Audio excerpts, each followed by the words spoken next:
बिहार की सियासत में एक बार फिर हलचल तेज हो गई है। इफ्तार की महफिल में विपक्षी एकता का एक संदेश देखने को मिला है।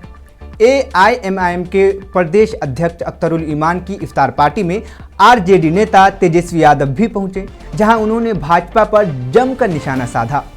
तेजस्वी यादव ने कहा, सभी सेकुलर दल मिलकर भाजपा के लोगों को परास्त करेंगे और उन्हें हराएंगे। उन्होंने ये भी इशारा दिया कि आने वाले चुनाव में विपक्षी दल एकजुट होकर भाजपा के खिलाफ मजबूत लड़ाई लड़ेंगे। इफ्तार की इस मुलाकात को बिहार की राजनीति में संभावित विपक्षी गठबंधन के संकेत के तौर पर भी देखा जा रहा है। हमारे एआईएम पार्टी की तरफ से अख्तरुल साहब ने हम लोगों को निमंत्रण दिया इफ्तार पर, और हम लोग जो है आज यहाँ इफ्तार में यहाँ पहुँचे हैं।